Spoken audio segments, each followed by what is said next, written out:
اگر آپ مدرسے کے طالب علم ہیں اور اپنی عربی مضبوط کرنا چاہتے ہیں اور صرف و نحو میں پختگی حاصل کرنا چاہتے ہیں، یا آپ اسکول اور کالج کے طلبہ ہیں اور عربی میں مہارت حاصل کرنے کے لیے کوئی کوشش شروع کرنے والے ہیں، یا شعبان اور رمضان کی چھٹیوں کو قیمتی بنا کر آپ صرف و نحو کا دورہ کرنا چاہ رہے ہیں، یا اس کے علاوہ کسی بھی اعتبار سے آپ عربی زبان میں مہارت حاصل کرنا چاہتے ہیں قرآن کریم اور حدیث کو سمجھنے کے لیے، تو یہ ویڈیو پہلے آپ دیکھ لیں۔ اس ویڈیو میں آپ کے سامنے علم النحو مکمل طور پر انشاءاللہ پیش کروں گا، اس کی تمام اقسام، اس کی صورتیں، اس کی مثالیں، تاکہ آپ قرآن کریم سے علم النحو کی مشق مکمل طریقے سے اور آسان طریقے سے کر سکیں۔ تو آپ کے سامنے ایک ایک چیز ہونی چاہیے کہ لفظ کی جو 3 قسمیں ہیں، اسم، فعل اور حرف، تو اسم کی کتنی اقسام ہیں، فعل کی کتنی اقسام ہیں، حرف کی کتنی اقسام ہیں، یہ ساری تفصیلات آپ کے سامنے ہوں گی تو انشاءاللہ آپ کے لیے دورہ صرف و نحو کرنا آسان ہوگا۔ یہ کمپلیٹ میں آپ کے سامنے اس ایک ویڈیو میں انشاءاللہ سب کچھ پیش کروں گا۔ إِنَّا جَعَلْنَاهُ قُرْآنًا عَرَبِيًّا لَعَلَّكُمْ تَعْقِلُونَ۔ ویڈیو شروع کرنے سے پہلے اس ویڈیو کے اسپانسر کے بارے میں بات کر لیتے ہیں۔ محترم محمد فیصل شہزاد صاحب ہیں، جو کہ ماشاءاللہ بچوں کا اسلام، خواتین کا اسلام اور بچوں کے رسالے آشیانہ کے مدیر ہیں، اور ان کا آشیانہ پبلیکیشن بھی ہے، جس کا پورا لنک اور جس کی تفصیلات آپ کو ڈسکرپشن میں مل جائے گی، اور یہاں نیچے واٹس ایپ نمبر بھی آ رہا ہوگا، اس پہ رابطہ کر کے آپ ان کی بہت سی ادبی کتابیں ہیں، بچوں کے لیے انہوں نے بہت اچھا کام کیا ہوا ہے، وہ آپ گھر بیٹھے ان سے منگوا سکتے ہیں۔ بسم اللہ الرحمن الرحیم۔ السلام علیکم ورحمۃ اللہ وبرکاتہ۔ میں محمد اسامہ سرسری۔ دیکھیں، لفظ کی 2 قسمیں ہیں، مستعمل اور غیر مستعمل یعنی مہمل۔ پھر مستعمل لفظ کی 2 قسمیں ہیں، مفرد اور مرکب۔ اب سب سے پہلے آپ مرکب کو سمجھ لیں، کیونکہ مفرد کے اندر جو اسم، فعل، حرف ہے اس کی تھوڑی زیادہ تفصیلات ہیں۔ مرکب کو ہم سمجھتے ہیں یعنی جو ایک سے زیادہ الفاظ ہوں، 2 لفظ ہوں، 3 لفظ ہوں، اس کا جو ایک سیٹ ہوتا ہے اس کو ہم مرکب کہتے ہیں۔ اب یا تو وہ مرکب جو ہوگا اس کے اندر بات مکمل ہو رہی ہوگی تو اس کو ہم جملہ کہتے ہیں، مرکب مفید کہتے ہیں، کلام کہتے ہیں، اور اگر بات مکمل نہیں ہو رہی ہوگی اس کے اندر تو اس کو ہم مرکب ناقص کہتے ہیں۔ اور جیسے آپ کو میں مثال دوں کہ میں کہتا ہوں کہ زید کی کتاب میرے پاس ہے، یہ ایک مکمل جملہ ہے، لیکن اگر میں کہتا ہوں زید کی کتاب تو یہ نامکمل جملہ ہے۔ مکمل جملے کو ہم مرکب مفید کہتے ہیں،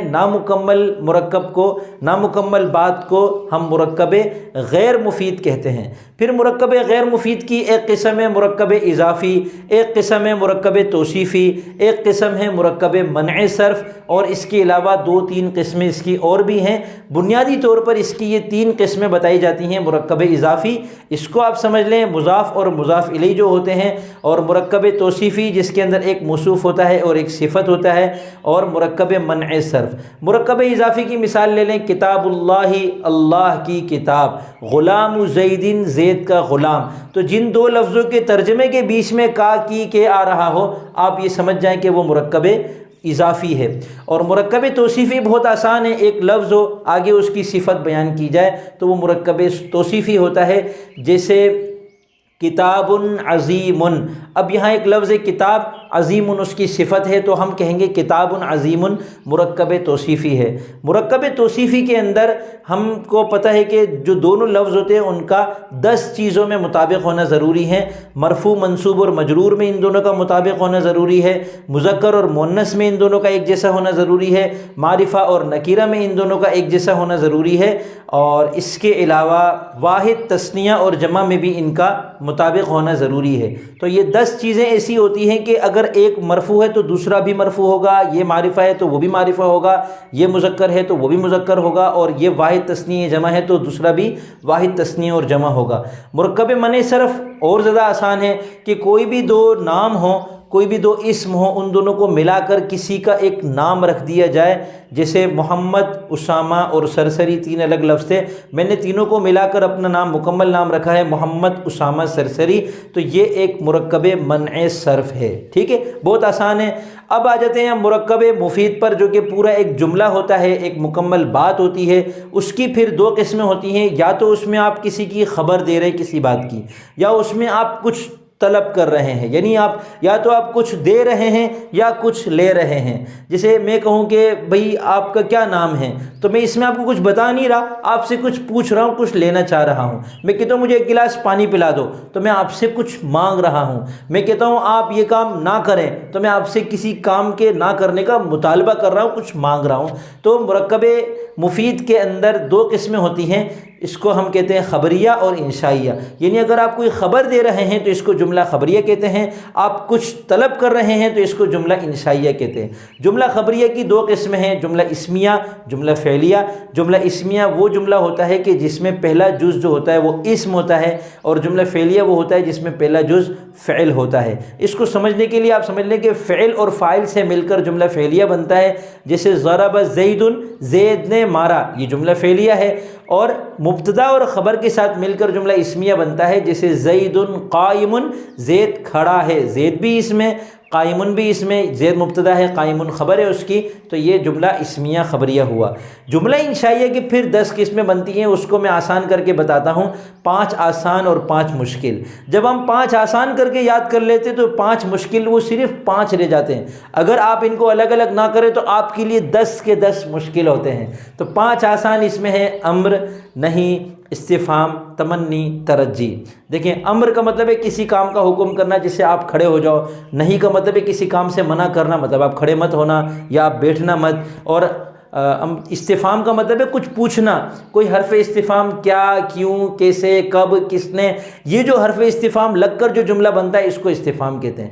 تمنی کا مطلب ہے کسی چیز کی تمنا کرنا، اس کے لیے عربی میں لیتا کا لفظ ہے، اور ترجی کا مطلب ہے کسی چیز کے امید کا اظہار کرنا، کسی چیز میں شک کرنا، تو اس کے لیے پھر لعل کا لفظ ہے۔ تو لیتا اور لعل سے جو جملہ بنتے ہیں اس کو ہم تمنی اور ترجی کہتے ہیں، وہ بھی جملہ انشائیہ ہوتے ہیں۔ یعنی آپ کسی کو حکم دے رہے ہیں تو یہ جملہ خبریہ نہیں ہے، کسی کو منع کر رہے ہیں تو یہ بھی جملہ انشائیہ نہیں ہے، کچھ پوچھ رہے ہیں تو یہ بھی جملہ انشائیہ نہیں ہے، کسی چیز کی تمنا کر رہے ہیں تو یہ بھی جملہ انشائیہ نہیں ہے، کسی چیز پہ شک کر رہے ہیں تو یہ بھی جملہ انشائیہ، یہ بھی جملہ انشائیہ، یہ سب جملہ خبریہ نہیں ہے، یہ سب جملہ انشائیہ ہیں۔ جملہ انشائیہ کی 5 مشکل قسمیں جو آپ کو اب یاد کرنی پڑیں گی، ان کے پہلے نام یاد کر لیں: عقود، ندا، عرض، قسم، تعجب۔ عقود، ندا، عرض، قسم، تعجب، ان 5 کے نام آپ یاد کر لیں گے تو یہ 5 ان کو ہم کہیں گے جملہ انشائیہ کی 5 مشکل قسمیں۔ لیکن چونکہ صرف 5 ہیں تو 5 مشکل نام یاد کرنا آپ کے لیے کوئی مشکل نہیں ہے، ٹھیک ہے نا؟ تو 5 مشکل کو کیسے پھر آپ سمجھیں گے کہ عقود کا مطلب ہے کسی چیز کا معاملہ کرنا۔ میں آپ کے ساتھ خرید و فروخت کر رہا ہوں تو میں آپ کے ساتھ کوئی معاملہ کر رہا ہوں، کوئی لین دین کر رہا ہوں، میں آپ کو کہہ رہا ہوں بھائی میں نے آپ کو یہ چیز اتنے میں دی۔ اب یہ دی کا مطلب یہ ہوتا ہے کہ میں خبر دے رہا ہوں کہ میں نے فلانے کو کتاب دی، تو ایک تو وہ خبر ہے، یہاں خبر نہیں ہے، یہاں میں آپ کو کہہ رہا ہوں میں نے آپ کو یہ چیز اتنے میں دی، تو آپ نے کہا ٹھیک ہے میں نے اتنے میں لے لی۔ تو یہ جو دی اور لی والا جو جملہ ہے یہ چونکہ معاملات کی قبیل سے، اس لیے اس کو عقود کہتے ہیں، جیسے بعتو، اشتریتو، اور نکاح کے موقع پر دلہا کہتا ہے جی میں نے قبول کیا، تو وہ خبر نہیں دے رہا ہوتا، وہ ایک معاملہ طے کر رہا ہوتا ہے۔ یعنی ڈیل کرنے کے لیے جو الفاظ طرفین سے استعمال ہوتے ہیں اس کو ہم عقود کہتے ہیں۔ ندا کا مطلب ہے یا آیا، حیا وغیرہ جو حروف ندا ہیں جن کا اردو میں ترجمہ ہوتا ہے اے کر کے کسی کو بلانا، اے بھائی، اور یہ اے جیسے اردو میں کبھی محذوف ہوتا ہے بھائی ادھر آنے ذرا، ایسے ہی عربی میں بھی کبھی محذوف ہو سکتا ہے، تو لیکن ترجمے میں شامل ہوتا ہے۔ تو جب آپ کسی کو بلا رہے ہوتے ہیں، اب بات سن محمد، یا محمد بات سن، تو پھر اس کو ہم ندا کہیں گے۔ ندا کا مطلب ہے کسی کو پکارنا، ٹھیک ہے، جس کو پکارا جا رہا ہوتا ہے اس کو منادا کہتے ہیں۔ اس کا پھر الگ آگے پوری بحث آتی ہے، حروف ندا کتنے ہیں اور منادا کی جو مرفوع منصوب اور مجرور ہونے کے اعتبار سے کیا حکم ہے، وہ پھر حروف کی بحث میں ہم اس کو سمجھتے ہیں۔ تو یہ دوسری چیز ہو گئی 5 مشکل میں سے ندا۔ تیسری چیز ہے عرض، کسی کو، عرض کا مطلب ہے کچھ پیش کرنا، ٹھیک ہے نا، اور اس کا یہاں مطلب ہوتا ہے کسی کو کسی چیز پر ابھارنا، برانگیختہ کرنا، آمادہ کرنا، تیار کا بھائی تم یہ کام کیوں نہیں کر لیتے ہو، یار تم نماز کیوں نہیں پڑھتے پڑھتے ہو، اللہ کے بندے اتنے موٹے ہٹے کٹے ہو، روزہ کیوں نہیں رکھتے ہو، اللہ کے بندے اتنے جوان ہو، تم خود کیوں نہیں کما لیتے، بھیک کیوں مانگ رہے ہو۔ تو یہ ہم کسی کو جب کسی کام پہ ابھار رہے ہوتے ہیں، تیار کر رہے ہوتے ہیں، تو اس کو عرض کہتے ہیں۔ اور قسم چوتھی چیز ہے، مشکل میں سے چوتھی قسم قسم ہے، مشکل میں سے چوتھی قسم قسم ہے، لیکن یہ قسم بہت آسان ہے۔ آپ کسی کی قسم کھا رہے ہو، اللہ کی قسم، واللہ، باللہ، تاللہ، عربی میں اس کے لیے یہ الفاظ آتے ہیں۔ واللہ تو پھر اردو میں بھی استعمال ہوتا ہے۔ تو ہم کسی بھی چیز کی جب قسم کھا رہے ہوتے ہیں تو وہ جملہ انشائیہ بن جاتا ہے۔ اور پانچویں چیز جو کہ انشائیہ کی 10 میں سے سب سے آخری ہے، اور وہ ہے تعجب۔ آپ اس پہ تعجب نہ کریں کہ یہ تعجب جملہ انشائیہ کیوں، کیونکہ جب کسی چیز پر آپ تعجب کر رہے ہوتے ہیں، آپ حیرت کر رہے ہوتے ہیں، تو اس کا مطلب یہ ہوتا ہے کہ آپ کچھ بتا نہیں رہے، آپ بس سوچ رہے ہیں، تعجب کر رہے ہیں، اور آپ چاہ رہے ہیں کہ اگلا بھی آپ کے تعجب میں شریک ہو، یار کیا زبردست آدمی ہے یار۔ تو آپ اس میں ضمناً خبر بھی دے رہے ہوتے ہیں، لیکن چونکہ تعجب اس کے اندر آ جاتا ہے تو اس کے اندر انشاء کے معنی غالب آ جاتے ہیں۔ یہاں آپ ایک اچھی سی بات سمجھ لیں کہ اردو میں بھی اور عربی میں بھی، نثر میں بھی اور شاعری میں بھی، جملے کے اندر جملے کو خبریہ بنا کے پیش کرنے سے بہتر ہے انشائیہ بنا کے پیش کرنا۔ ادبی گفتگو جب ہو رہی ہو، جب آپ چاہ رہے ہو کہ آپ اچھا سا شعر پیش کریں، تو ایک بات آپ خبر دینے کے انداز میں کر رہے ہوتے ہیں، وہی بات اگر آپ اس میں سوال ڈال دیں یا تعجب ڈال دیں تو وہ بات جو ہے وہ زبردست قسم کی بن جائے گی، اس کے اندر معنویت میں اضافہ ہو جائے گا۔ ٹھیک ہے، تو مرکبات کا پورا چیپٹر الحمدللہ ہمارا مکمل ہو گیا۔ مرکب کی 2 قسمیں، مفید اور غیر مفید، دونوں کو ہم نے مکمل کر لیا۔ اب ہم آتے ہیں مفرد کی طرف۔ مفرد کی 3 قسمیں ہیں، اسم، فعل اور حرف۔ پھر اسم کو سمجھنا، فعل کو سمجھنا، حرف کو سمجھنا، آپ میری ویڈیو دیکھ لیں، آئی بٹن میں لنک آ رہا ہوگا۔ اسم، فعل، حرف کو میں نے تفصیل سے سمجھا دیا ہے، ٹھیک ہے نا۔ آپ کو میں مختصر بتا دیتا ہوں، کسی بھی چیز کا نام ہے وہ اسم ہے، جو لفظ کلام کے اندر اسم اور فعل کو جوڑنے کے لیے استعمال ہوتا ہے وہ حرف ہے، اور فعل وہ ہوتا ہے جس کے اندر ماضی، حال اور مستقبل میں سے کوئی ایک زمانہ پایا جا رہا ہوتا ہے۔ اب ان تینوں میں سے ہر ایک کی جو ہے وہ قسمیں ہمیں معلوم کرنی ہے، یاد کرنی ہے، تو اس سے پہلے ہم ان کی علامتیں یاد کر لیتے ہیں۔ تو اسم کی جو علامتیں ہیں، ظاہری جو آسان علامتیں ہیں، وہ میں بتایا کرتا ہوں کہ ایک علامت شروع میں ہوتی ہے، جس لفظ کے شروع میں الف لام لگا ہوا ہو تو وہ فعل اور حرف نہیں ہو سکتا، وہ اسم ہی ہوگا۔ جس لفظ کے شروع میں حرف جر ہو، وہ حروف جارہ 17 ہیں، تو وہ بھی اسم ہی ہوگا، وہ فعل نہیں ہو سکتا، حرف نہیں ہو سکتا۔ جس لفظ کے آخر میں 2 زبر 2 زیر 2 پیش ہو، جس کو تنوین کہتے ہیں، وہ بھی اسم ہی ہوگا۔ اسم کی اس کے علاوہ اور بھی علامتیں ہیں، وہ آپ گوگل پہ سرچ کر لیں، یہاں میں دکھا بھی دوں گا آپ کو۔ تو اسم کی بہت ساری علامتیں ہیں، جن میں سے آسان تو یہ ہیں: تثنیہ ہونا، جمع ہونا، اور مسند الیہ ہونا، اور مضاف ہونا، اور موصوف ہونا، یہ ساری اسم کی علامتیں ہیں۔ فعل کی علامت کیا ہے؟ شروع میں قد کا ہونا، سین کا ہونا، سیقول السفہاء، قد سمع اللہ، تو قد سمع فعل ہے، سیقول فعل ہے۔ سوف کا ہونا بھی علامت ہے۔ آخر میں لمبی تا جس پہ سکون ہوتا ہے، اس کی وہ بھی فعل کی علامت ہے، کیونکہ اسم کے اندر آخر میں لمبی تا ساکن ہو کر نہیں آتی۔ تو لم کا ہونا، لن کا ہونا، لم یضرب، لن یضربا، یہ سب فعل کی علامتیں ہیں۔ اور جو لفظ اسم اور فعل نہ ہو وہ خود بخود حرف ہوگا، اس سے حروف کی کوئی علامت نہیں ہے۔ حروف 59 ہیں، ان پر میں مستقل ایک ویڈیو بنا چکا ہوں، وہ آپ دیکھ لیں۔ تو یہ ہو گیا اسم، فعل اور حرف۔ اب آتے ہیں ان کی تقسیمات کی طرف۔ اسم کی 2 قسمیں ہیں، مذکر اور مؤنث۔ مذکر کا مطلب ہے وہ لفظ جو مذکر استعمال ہوتا ہے۔ دیکھیں، ایک تو مردوں کا نام ہوتا ہے وہ بھی مذکر ہوتا ہے، اور ایک عورتوں کا نام ہوتا ہے وہ مؤنث ہوتا ہے، یہ تو پتہ چل جاتا ہے۔ لیکن لفظوں میں بھی اردو میں آپ دیکھ لیں، میں نے نماز پڑھی، میں نے روزہ رکھا، اب نماز مؤنث ہے اور روزہ مذکر ہے، تو نماز کسی کی بیوی تو نہیں ہے نا، روزہ کسی کا شوہر تو نہیں ہے۔ تو یہ لفظوں میں بھی مذکر اور مؤنث کی تقسیم ہر زبان میں تقریباً ہوتی ہے، فارسی زبان میں نہیں ہے۔ تو اردو میں بھی ہے، عربی میں بھی ہے، انگریزی میں بھی ہے۔ تو اردو عربی میں کوئی لفظ مذکر ہے یا مؤنث ہے کیسے پتہ چلتا ہے؟ تو اس میں آپ یہ دیکھیں کہ اس کی مؤنث کی 4 علامتوں میں سے کوئی علامت ہے یا نہیں ہے۔ اگر نہیں ہے تو وہ مذکر ہے، اور اگر ہے تو وہ مؤنث ہے۔ وہ 4 علامتیں کون سی ہیں؟ 2 تا اور 2 الف۔ 2 تا یعنی ایک تو یہ ہے کہ کسی لفظ کے آخر میں گول تا ہو، وہ آپ کہہ سکتے ہیں مؤنث ہے، جیسے فاطمۃ مؤنث ہے، ٹھیک ہے نا، طلحۃ، اسامۃ، وہ لفظ حالانکہ میں مذکر ہوں لیکن میرا جو لفظ ہے نام وہ مؤنث ہے، تو اس پر مؤنث والے احکامات لگیں گے۔ جیسے غیر منصرف کے اندر ایک سبب مؤنث کو ہونا ہے تو وہ بھی اس میں شامل ہو جائے گا، ٹھیک ہے۔ اچھا اس کے علاوہ دو تا اور دو الف میں سے ایک تا تو یہ ہو گئی، دوسری تا سے پہلے دو الف سمجھ لیں۔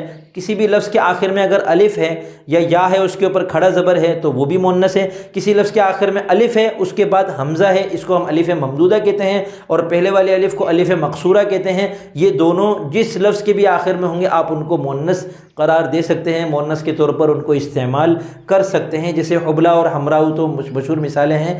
اس کے علاوہ دو تا ہم نے پڑھی تھی، یاد کرنے کے لیے آپ یوں کر لیں، مؤنث کی 4 علامتیں ہیں، دو تا دو الف، تو دو تا میں سے جو دوسری تا ہے اس کو ہم کہتے ہیں تا مقدر، یعنی تا لکھی ہوئی تو نہیں ہے لیکن چونکہ بعض الفاظ ایسے ہیں جن کو عرب مؤنث استعمال کرتے ہیں، حالانکہ ان میں نہ تا ہے نہ الف ہے، الف مقصورہ ہے نہ الف ممدودہ ہے، تو ہم یہاں تا فرض کر لیتے ہیں، اس کا نام ہم نے رکھا ہے تا مقدرہ۔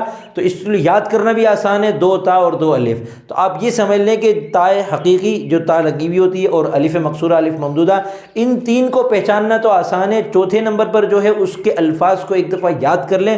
میں انشاءاللہ کوشش کروں گا آپ کے سامنے اس کی لسٹ ویڈیو میں پیش کر دوں، نہیں تو نیچے ڈسکرپشن میں انشاءاللہ ان ساری چیزوں کے لنک میں بنا کے دے دوں گا، اور پوری فہرست دے دوں گا کہ یہ ہے، اس کے پوری میں جتنی بھی PDF وغیرہ بناؤں گا، JPG بناؤں گا، وہ سارے لنک انشاءاللہ ڈسکرپشن میں دے دوں گا میں۔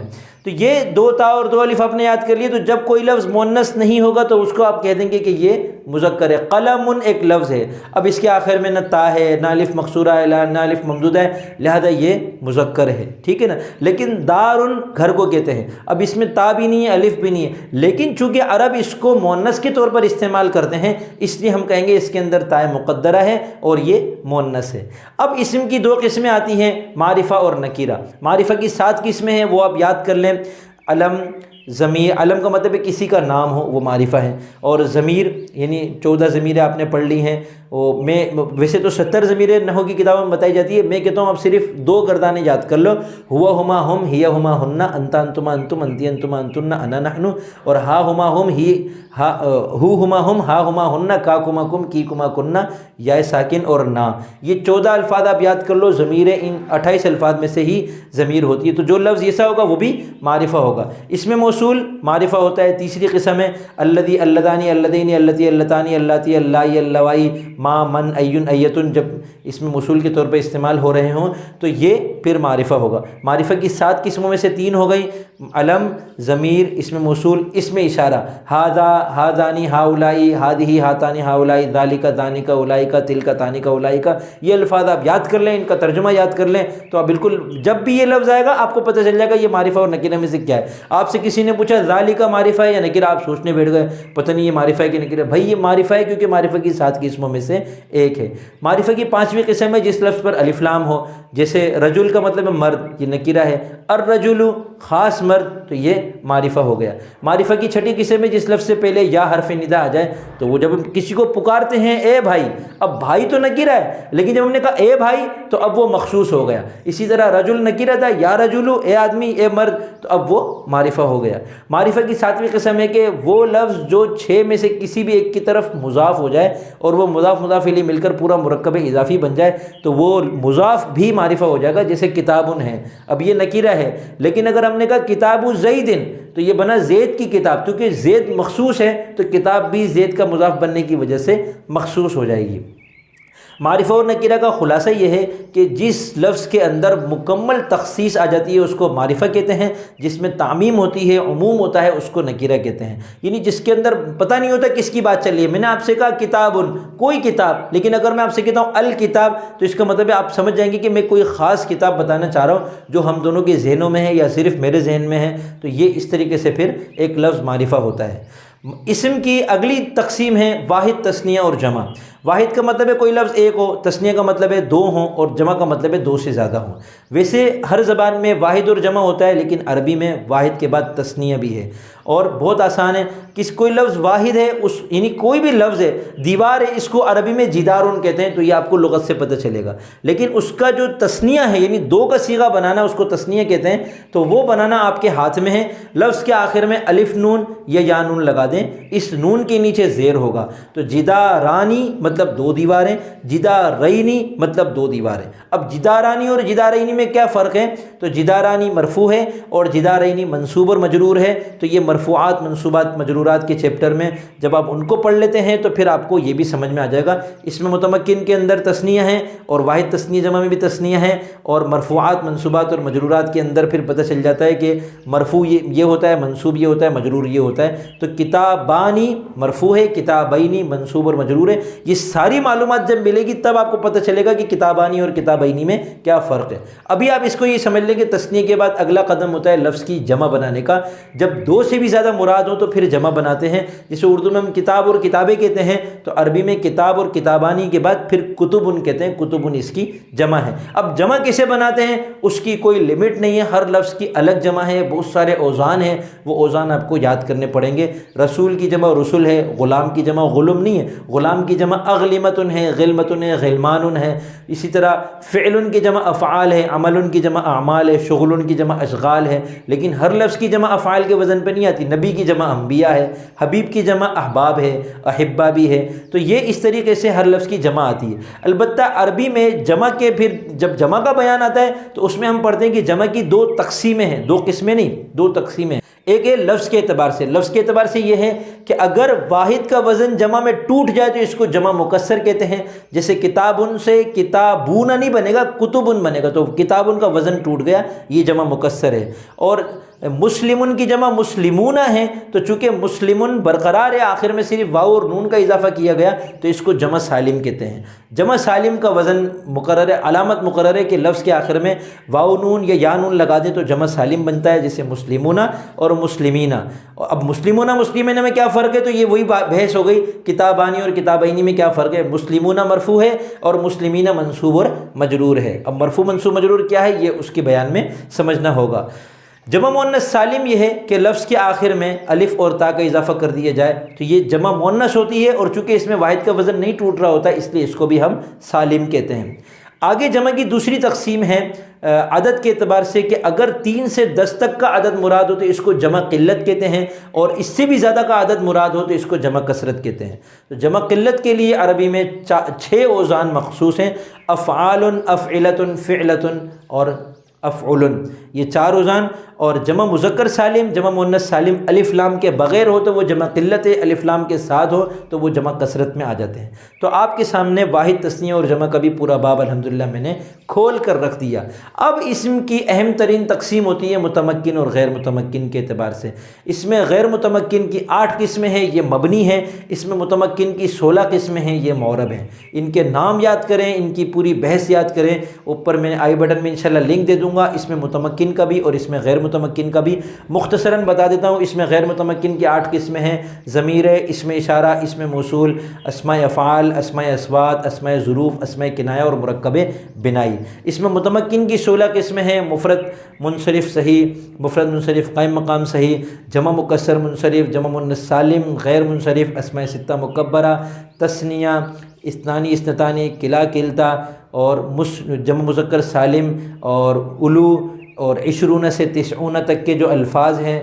اور 13ویں قسم ہے اس میں مقصور جیسے موسیٰ، اور 14ویں قسم ہے کہ وہ لفظ جو جمع مذکر سالم تو نہ ہو اور مضاف ہو یا متکلم کی طرف جیسے کتابی، اور 15ویں قسم ہے اس میں منقوص، وہ لفظ جس کے آخر میں یا ساکن ہو اور وہ یا متکلم کی نہ ہو، اور 16ویں قسم ہے جمع مذکر سالم جو یا متکلم کی طرف مضاف ہو رہا ہو۔ ان کی پوری تفصیل اچھی طرح سمجھ لیں گے نا تو آپ کے لیے عربی اور عربی زبان، عربی عبارت پوری حلوہ ہو جائے گی۔ لیکن یہ کئی گھنٹوں کی مشق مانگتی ہے یہ چیز۔ آپ دورہ صرف و نحو اگر کریں گے تو انشاءاللہ آپ کو اس میں مزہ آئے گا۔ آپ ہر لفظ لیں اس پہ یہ ساری نحو گھمائیں۔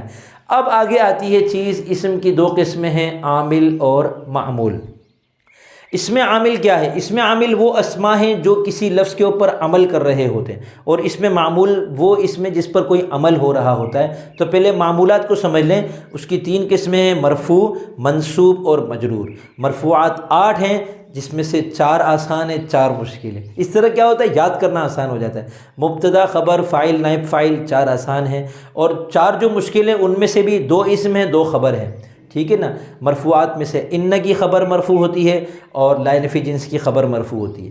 ما والا مشابہ بلیسا کا اسم مرفوع ہوتا ہے اور افعال ناقصہ کا اسم مرفوع ہوتا ہے، ٹھیک ہے نا۔ یہ جو دو اسم دو خبر ہیں یہ بالکل برعکس طریقے سے پھر منصوبات میں چلے جاتے ہیں کہ حروف مشببہ فعل کا اسم منصوبات میں چلا جاتا ہے اور خبر مرفوعات میں آ جاتی ہے، تو یوں اس کو آپ مرفوعات منصوبات میں گھما سکتے ہیں۔ اب آ جاتے ہیں منصوبات کی طرف۔ منصوبات 12 ہیں، 5 اس میں سے مفاعیل ہیں اور 2 اسم ہیں، 2 خبر ہیں اور 3 جو ہیں وہ حال، تمیز اور مستثنیٰ۔ اس تقسیم کو یاد کر لیں، اس جملے کو رٹا لگا دیں تو آپ کے لیے 12 منصوبات یاد کرنا آسان ہو جائے گا۔ دیکھیے 5 مفاعیل، 2 اسم، 2 خبر اور 3 جو ہیں وہ حال، تمیز اور مستثنیٰ۔ اب 5 مفاعل کو الگ الگ سمجھ لیں، مفعول بہ، مفعول فی، مفعول لہ، مفعول مطلق، مفعول معہ۔ ان کو اچھی طرح سمجھ لیں۔ مفعول بہ جس پر فعل واقع ہو، مفعول لہ جس کام کے لیے کوئی، جس چیز کی، جس مقصد کے لیے کوئی کام کیا جائے، مفعول فی جہاں کوئی کام کیا جائے، جس جگہ یا جس وقت میں کوئی کام کیا جائے، مفعول معہ جس کے ساتھ کوئی کام کیا جائے مل کر، اور یہ واو کے بعد آتا ہے، یعنی جال بردو والجبات، سردی آئی جبوں کے ساتھ۔ والجبات میں واو جو ہے نا مع کے معنی میں ہے اور الجبات مفعول معہ ہوئے۔ مفعول مطلق یہ ہوتا ہے کہ ایک مصدر ہوتا ہے یا ایک فعل ہوتا ہے، اس کے بعد اس کا مصدر آتا ہے، ٹھیک ہے۔ ایک فعل ہوتا ہے، یہ شبہ فعل ہوتا ہے، اس کے بعد ایک مصدر آتا ہے جو منصوب ہوتا ہے، یعنی اس کے اوپر 2 زبر ہوں گے مثال کے طور پر حالت نصبی میں۔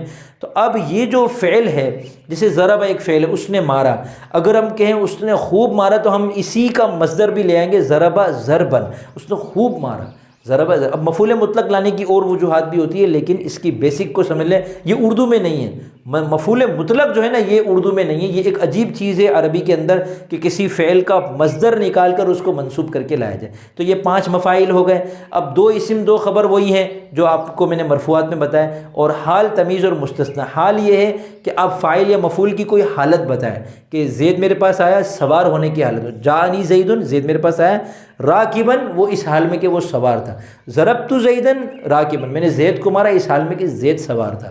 تو یہ حال ہوتا ہے، بہت آسان ہے۔ تمیز کا مطلب یہ ہے کہ کسی چیز کے ابہام کو دور کرنے کے لیے، یعنی بات کے اندر کوئی ابہام تھا، اس ابہام کو دور کرنے کے لیے آپ ایک لفظ لے کر آئے اور اس کو منسوب کر دیا۔ اب میں نے کہا مثال طاب زید، زید بہت اچھا ہے، ایک دم آپ کے ذہن میں سوال آئے گا بھائی زید کی کون سی خوبی اچھی لگی ہے، کیا ہے زید؟ تو اب میں آگے بول دوں گا علماً، یعنی علم کے اعتبار سے اچھا ہے۔ اردو میں اس کے اندر کے اعتبار سے جس لفظ کے آخر میں آتا ہے، عربی میں وہ دراصل تمیز ہوتی ہے۔ مستثنیٰ بہت آسان ہے کہ ایک حکم سب پہ لگا کر اس میں سے بعض لوگوں کو مستثنیٰ کیا جائے۔ سوائے کا لفظ اردو میں آتا ہے، عربی میں اس کے لیے الا آتا ہے، اور الفاظ بھی آتے ہیں۔ جان القوم الا زیدن، میرے پاس پوری قوم آئی، سارے لوگ آئے مگر زید نہیں آیا۔ تو یہ جو مگر اور لیکن کر کے جو آتا ہے اس کو استثناء کہتے ہیں، تو یہ منصوب ہوتا ہے۔ اب کس کی حالت نسبی اور حالت رفعی کیسے ہوتی ہے وہ اس میں متمکن میں پتہ چلتا ہے۔ تو اس میں متمکن اور مرفوعات، منصوبات، مجرورات مل کر پھر آپ کو پورا بتائیں گے کہ آپ کو عربی عبارت کیسے بنانی ہے، زبر زیر پیش کہاں لگانے۔ مجرورات رہ گئے، مجرورات کی 2 قسمیں ہیں، مجرور بحرف جر، مجرور باضافت، یعنی جس لفظ کے شروع میں حرف جر ہو وہ مجرور ہوتا ہے۔ حروف جارہ 17 ہیں، با، من، الی، حتی، فی، لام، ربا، واو قسم، تا قسم، ان، علی، کاف تشبیہ، مذ، منذ، حاشا، خلا، عدا۔ دیکھیں یہ یاد کر لیں، میں نے رٹا لگایا ہوا ہے تو میں آپ کے سامنے سے رٹا لگانے کا فائدہ یہ کیا ہے کہ میں فوراً کلک کر جاتا دماغ کے بھائی یہ حرف جر ہے، اور اس میں جو موٹے موٹے مشہور ہیں وہ یاد کر لیں۔ با زیر بی حرف جر ہے، لام زیر لی حرف جر ہے، الحمد للہ ہی، دیکھیں اللہ ہی میں جو ہی جو جر آ رہا ہے نا، زیر آ رہا ہے، یہ لام زیر لی کی وجہ سے آ رہا ہے۔ ان حرف جر ہے، علی حرف جر ہے، من حرف جر ہے، فی حرف جر ہے، یہ بڑے مشہور ہیں اور بہت کثرت سے استعمال ہوتے ہیں۔ تو ایک تو مجرور وہ ہوتا ہے جس کے شروع میں حرف جر ہو اور وہ 17 ہیں، اور ایک مجرور وہ ہوتا ہے جو مضاف الیہ ہو۔ مرکب اضافی آپ نے پڑھ لیا مرکب غیر مفید میں، پہلا جز مضاف ہے، دوسرا جز مضاف الیہ، تو جو مضاف الیہ ہوگا وہ مجرور ہوگا۔ تو مرفوعات، منصوبات اور مجرورات آپ کے سامنے آ گئے۔ یہ تھا اسم معمول۔ اس کے مقابلے میں ایک آتا ہے اسم عامل، یعنی وہ اسم جو کسی اور اسم کو مرفوع، منصوب یا مجرور کر رہا ہوتا ہے۔ تو وہ اسماء عاملہ کون سے ہیں؟ ان میں سے ایک اسماء شرطیہ ہے، یعنی وہ الفاظ جو شرط کے لیے آتے ہیں، وہ کیا کرتے ہیں؟ فعل مضارع کو جو ہے وہ جزم دے دیتے ہیں، مجزوم کر دیتے ہیں۔ اب فعل مضارع کا جزم کیا ہے؟ جیسے یضرب فعل مضارع ہے، اس کی حالت نصبی ہے یضربا، حالت رفعی ہے یضربو، اور حالت جزمی ہے یضرب۔ اسم کے اندر حالت رفعی، نصبی اور جری ہوتی ہے، اور فعل میں حالت رفعی، نصبی اور جزمی ہوتی ہے، ٹھیک ہے نا۔ اب من ایک لفظ ہے، من ایک اس میں شرط بھی ہے، یعنی جو شخص، ٹھیک ہے نا، تو میں کہوں گا من یضرب اضرب، جو مارے گا میں ماروں، میں اس کو ماروں گا، من یضربنی اضربہم، جو مجھے مارے گا میں اس کو ماروں۔ یہاں یضرب اور اضرب کی با پر جو سکون ہے یہ من لے کر آ رہا ہے، تو اس لیے اس کو اسم عامل کہتے ہیں۔ اسماء شرطیہ ہو گئے، اس کے علاوہ دوسرے نمبر پر ہے اسماء افعال، یعنی ایک تو ہے اسم لیکن وہ فعل کے معنی میں ہے، تو فعل کے وہ فعل ماضی کے معنی میں ہے یا امر کے معنی میں ہے، تو پھر اس کا ایک فاعل ہوتا ہے، ایک اس کا مفعول ہوتا ہے، وہ فاعل کو فعل کی طرح رفع دے دیتا ہے، مفعول کو فعل کی طرح نصب دے دیتا ہے۔ اس میں فاعل اور اس میں مفعول بھی مختلف شرائط کے ساتھ یہ شبہ فعل بن جاتے ہیں، پھر ان کا فاعل اور ان کا مفعول بھی آ جاتا ہے اور وہ مرفوع اور منصوب ہو جاتے ہیں۔ صفت مشبہ بھی اسماء عاملہ میں سے ہے اور وہ اس میں فاعل اور اس میں مفعول کی طرح کا ہی ہوتا ہے، صیغے تھوڑے سے اس کے مختلف ہوتے ہیں، جیسے حسن صفت مشبہ ہے، ٹھیک ہے، اس میں تفضیل بھی عمل کرتا ہے، اور اس کے علاوہ مضاف اپنے مضاف الیہ کو جر دے رہا ہوتا ہے، تو یہ اسماء عاملہ ہیں، اور وہ اسماء معمولہ تھے، مرفوع منصوب مجرور۔ اسم کا باب یہاں ہم مکمل کر دیتے ہیں۔ اب ہم آتے ہیں فعل کی طرف۔ فعل کی دو قسمیں ہیں، معروف اور مجہول۔ معروف جس کا فاعل لفظوں میں جیسے ضرب زید، اور مجہول جس کا فاعل لفظوں میں نہ ہو جیسے ضرب۔ اب وہ مارا گیا، کون مارا گیا یہ نہیں بتایا جاتا، ٹھیک ہے نا، یہ نہیں کہا جائے گا ضرب زید، زید مارا گیا، یہ نہیں بتایا جا رہا ہے کہ کس نے مارا ہے زید کو، تو یہ فاعل جو ضرب کا جو فاعل تھا وہ اس کے اندر مجہول ہوتا ہے، یعنی پتہ نہیں ہوتا۔ فعل کی دو قسمیں اور ہیں، لازم اور متعدی۔ لازم وہ فعل ہوتا ہے جس کا مفعول بھی نہیں آ سکتا، اور متعدی وہ فعل ہوتا ہے جس کا مفعول بھی آتا ہے۔ پھر کبھی ایک مفعول بھی آتا ہے تو اس کو متعدی بیک مفعول کہتے ہیں۔ بعض افعال ایسے ہوتے ہیں جن کے دو مفعول بھی آتے ہیں، ان کو متعدی بدو مفعول کہتے ہیں، اور بعض پھر تین مفعول بھی والے بھی ہوتے ہیں، ان کو متعدی بسے مفعول کہتے ہیں، ٹھیک ہے۔ تو یہ فعل کی دو قسمیں ہو گئی، معروف اور مجہول، اور لازم اور متعدی۔ اصل جو نحو کے اندر جو بحث ہوتی ہے فعل کے اعتبار سے وہ ہے معرب اور مبنی۔ فعل کے اندر فعل ماضی مبنی ہے، امر مبنی ہے، فعل مضارع معرب ہے۔ اب فعل مضارع جو معرب ہے اس کی اعراب کے اعتبار سے چار قسمیں ہوتی ہیں، اور اس کے اوپر جو اعراب آتے ہیں وہ مرفوع، منصوب اور مجزوم کے آتے ہیں، ٹھیک ہو گیا۔ فعل جو ہے وہ بحیثیت عامل کے اپنے فاعل کو مرفوع کرتا ہے اور اپنے مفعولات کو منصوب کر دیتا ہے۔ تو فاعل ہم نے مرفوعات میں پڑھ لیا تھا، اور 5 مفاعل ہم نے منصوبات میں پڑھ لیے، تو ان کا جو عامل ہے نا وہ دراصل فعل ہے۔ یہ فعل کا باب ہو گیا۔ اب آتے ہیں ہم حرف کی طرف۔ حروف کی دو قسمیں ہیں، عاملہ اور غیر عاملہ۔ حروف غیر عاملہ کی 16 قسمیں ہیں، آپ ان کو رہنے دیں، آپ صرف حروف عاملہ کو یاد کر لیں، اور میرا 59 حروف والا جو ویڈیو ہے میری، وہ دیکھ کر سارے حروف کا ترجمہ یاد کر لیں، ٹھیک ہے نا۔ واو کا مطلب ہے اور، اب اس میں آپ کو یہ یاد کرنے کی ضرورت ہی نہیں کہ یہ عامل ہے کہ نہیں ہے، ٹھیک ہے نا، لیکن جو عامل ہے وہ یاد کرنے کے لیے آپ کو ضرورت ہے۔ حروف عاملہ کے پھر دو قسمیں ہیں، اسم پر عمل کرنے والے، فعل پر عمل کرنے والے۔ حروف عاملہ در اسم ان کی پھر 5 قسمیں ہیں۔ پہلی قسم حروف جارہ ہیں، وہ 17 ہیں، میں نے آپ کو بتا دی ہیں، وہ کسی بھی اسم کو مجرور کر دیتے ہیں۔ دوسری قسم حروف مشبب و فعل ہے، وہ 6 ہیں، انا، انا، کانا، لاکنہ، لیتا، لعل۔ یہ مبتدا اور خبر پر داخل ہوتے ہیں، مبتدا کو منصوب کر دیتے ہیں، خبر کو مرفوع کر دیتے ہیں۔ خبر پہلے بھی مرفوع ہوتی ہے، اب ان کی خبر بن جاتی ہے، تو یہ مبتدا خبر کو ہم کہتے ہیں یہ ان کا اسم ہے اور یہ ان کی خبر ہے۔ تیسری قسم ہے ما ولا، مشابہ بلیسا، یعنی ما اور لا، ما کا مطلب بھی نہیں اور لا کا مطلب بھی نہیں۔ جب یہ لیسا کے مشابہ ہوتے ہیں، لیسا جو کہ افعال ناقصہ میں سے ہیں، تو یہ پھر عمل کرتے ہیں، اور ان کا ایک اسم ہوتا ہے، ان کی ایک خبر ہوتی ہے، یعنی یہ بھی مبتدا اور خبر پر داخل ہوتے ہیں، اسم کو مرفوع کرتے ہیں اور خبر کو منصوب کر دیتے ہیں۔ انا اور انا کے بالکل الٹ، حروف مشبہ و فعل کے بالکل الٹ۔ چوتھی قسم ہے لا نفی جنس، یہ بھی لا ہے، اس کا ترجمہ ہوتا ہے نہیں، لیکن یہ پوری جنس کی نفی کر رہا ہوتا ہے۔ لا رجل فی الدار، گھر میں کوئی مرد نہیں ہے، یعنی گھر میں کوئی ایسا بندہ نہیں ہے جس کے اندر مردانہ پن ہو، جس کے اندر مردانہ صلاحیت ہو۔ تو لا رجل، یا مرد ہونے کی نفی، گھر میں کوئی مرد نہیں ہے، عورتیں تو بہت ہیں لیکن مرد نہیں، دونوں اعتبار سے اس کے مطلب ہو سکتا ہے، یہ جنس کی نفی کر رہا ہوتا ہے۔ تو یہ لا جو ہوتا ہے یہ بھی مبتدا اور خبر پر داخل ہوتا ہے۔ اب یہ جو اسم ہوتا ہے اس کو یہ منصوب کر دیتا ہے اور خبر کو مرفوع کر دیتا ہے، لیکن اس کے اندر کچھ صورتوں میں پھر وہ معرب اور مبنی ہونے کے اعتبار سے تبدیلی آ جاتی ہے۔ لا رجولا، اب یہاں پر رجولن نہیں بولیں گے، رجولا بولیں گے، یہ مبنی بر فتح ہو گیا۔ یہ یاد رکھیں کہ جب کوئی چیز مبنی بنتی ہے تو اس کے اوپر سے تنوین ہٹ جاتی ہے۔ 2 زبر ہوتے تو 1 زبر رہ جاتا ہے، 2 پیش ہوتے تو 1 پیش رہ جاتا ہے، 2 زیر ہوتے تو 1 زیر رہ جاتا ہے، جیسے یا زیدو۔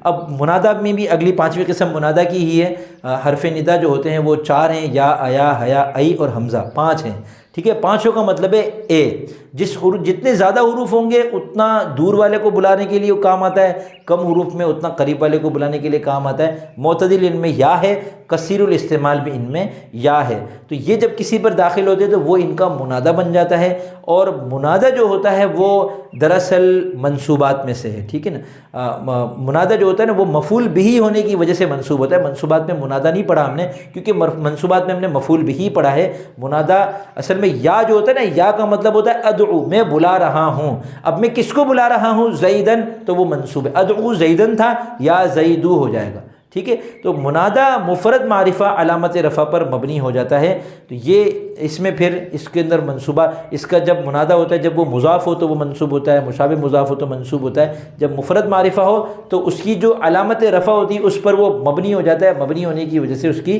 تنوین چلی جاتی ہے، جیسے یا زیدو۔ تو یہ وہ اسم پر عمل حروف عاملہ در اسم تھے، اسم پر عمل کرنے والے 5 قسم کی تھے۔ اب فعل پر عمل کرنے والے جو حروف ہیں ان کی 2 قسمیں ہیں، فعل کو منصوب کرنے والے، فعل کو مجزوم کرنے والے۔ فعل کو منصوب کرنے والے حروف 4 ہیں، ان، لن، کئی، اذن۔ این یضربا، لن یضربا، کئی یضربا، اذن یضربا۔ اہم ترین چیز ہوتی ہے کہ ان کو یاد کیا جائے اور ان کا ترجمہ بھی یاد کیا جائے۔ ان کا مطلب ہے کہ، اور لن کا مطلب ہے ہرگز نہیں، اور کئی کا مطلب ہے تاکہ، اور اذن کا مطلب ہے پھر۔ تو یہ یاد کر لیں، یہ آپ کو کتابوں میں اتنی روانی سے یہ چیزیں نہیں ملتی ہیں۔ اس کے بعد دوسری قسم ہے فعل کو جزم کر دینے والے، وہ 5 ہیں، لم، لما، لام امر، لائے نہیں، ان شرطیہ۔ لم یضرب، اس نے نہیں مارا، تو اس نے لم کیا کرتا ہے؟ فعل مضارع پر داخل ہوتا ہے، اس کو ماضی منفی کے معنی میں کر دیتا ہے۔ لما یضرب، لما بھی فعل مضارع پر داخل ہوتا ہے، اس کو ماضی منفی کے معنی میں کر دیتا ہے، اور لما میں استغراق ہوتا ہے، یعنی اس نے اب تک نہیں مارا، مستقل بالکل مارا ہی نہیں ہے اس نے اب تک، تو اس کے لیے پھر لما آتا ہے، ٹھیک ہے۔ لام امر لیضرب، چاہیے کہ وہ مارے، لام امر کا ترجمہ ہوتا ہے چاہیے کہ، یہ امر یعنی حکم دینے کے لیے ہوتا ہے، غائب کی صیغوں میں اور متکلم کی صیغوں میں یہ آ جاتا ہے، اور حاضر کی صیغوں میں تو پھر اضرب آتا ہے، حاضر میں مجہول کی صیغوں میں یہ آ جاتا ہے۔ اور لائے نہیں، یعنی لا تضرب، تو مت مار، تو یہ جو لا ہے یہ نہیں کا ہوتا ہے، فعل مضارع کو مجزوم کر دیتا ہے، اور اس کا مطلب ہوتا ہے مت، ٹھیک ہے نا، نہیں، مت مار، نہیں مار، نہ مار۔ اردو میں اصل جو ہے نا اس کے لیے نہیں کے لیے مت کا لفظ ہے۔ لائن ان شرطیہ 5واں لفظ ہے، ان کا مطلب ہے اگر، ان تضرب اضرب، اگر تو مارے گا تو میں ماروں، ان تکرم اکرم، اگر تو اکرام، حالانکہ یہ جذبہ نہیں ہونا چاہیے، مثالیں بنائی جا رہی ہیں ابھی تو صرف۔ تو یہ حروف عاملہ کی 2 قسمیں تھی۔ پھر ان کے علاوہ جتنے بھی حروف ہیں وہ سب حروف غیر عاملہ ہیں، ان کی 16 قسمیں ہیں، الگ الگ نام ہیں، الگ الگ قسمیں ہیں، ان کو آپ یاد کر لیں، اور کتاب میں آپ کے لکھے ہوئے بھی ہوں گے، تو وہ جب آپ کے سامنے کوئی حرف آئے گا تو آپ فوراً کلک کر جائیں گے۔ تو اب دیکھیں حروف جارہ 17 یاد کر لیں، انا، ان، کانا، لیکن، لا، تعالیٰ، اللہ یاد کر لیں، ما، لا یاد کر لیں، لا یاد کر لیں، یا، آیا، حیا، ای، حمزہ مفتوحہ یاد کر لیں، ان، لن، کئی، اذن یاد کر لیں، لم، لما، لام امر، لائے نہیں، ان شرطیہ یاد کر لیں۔ تو جیسے ہی ان میں سے کوئی حرف آئے گا آپ فوراً بتا دیں گے بھائی یہ حروف عاملہ ہیں، یہ حروف عاملہ در اسم میں سے، یہ حروف عاملہ در فعل میں سے۔ مشق کرتے رہیں گے، کرتے رہیں گے، کرتے رہیں گے، انشاءاللہ آپ کی گرفت مضبوط ہو جائے گی۔ علم النحو پر جتنی زیادہ آپ کی گرفت مضبوط ہوگی اتنا آسانی کے ساتھ آپ چیزوں کو سمجھ سکیں گے۔ تو میرے خیال میں اتنا حصہ سمجھنا بھی کافی ہے، آگے پھر توابع بھی کچھ رہ گئے ہیں، ان کو بتانا، مستثنیٰ کی تفصیلات ہوتی ہیں ان کو بھی سمجھنا ہوتا ہے، لیکن پھر ویڈیو بہت زیادہ طویل ہو جائے گی، اور یہ بالکل میں نے ایک بیسک علم النحو مکمل طور پر آپ کے سامنے رکھنے کی کوشش کی ہے، جو ایک بنیادی کتاب میں آپ کو یاد کرنی ہوتی ہے، اس ایک ویڈیو میں نے آپ کے سامنے پوری رکھ دی ہے۔ میں کوشش کروں گا انشاءاللہ کہ دورہ صرف و نحو کے نام سے بھی کچھ ویڈیوز بناؤں، اور اس میں ہم قرآن کریم کے ایک ایک لفظ کے اوپر پوری نحو گھمائیں، الحمد کے اوپر ہم اس کو اسم کی تمام اقسام میں سے بتائیں، اور نعبد، ایاک نعبد کے نعبد پر ہم فعل کی تمام اقسام کو کھولیں، اور کوئی حرف اگر آ جائے لام زیر لی ہے تو اس کو ہم حروف کے اعتبار سے سمجھیں، تو اس سے انشاءاللہ معاملہ اور واضح ہوگا۔ اس کے لیے آپ کسی ساتھی کو بھی منتخب کر لیں، اس کے ساتھ بیٹھ کر خوب مشق کریں۔ مشق کی جو کثرت ہوتی ہے نا وہ پھر آپ کے اندر پختگی دھیرے دھیرے لے کر آتی ہے۔ اب مجھے اجازت دیجیے، السلام علیکم ورحمۃ اللہ وبرکاتہ۔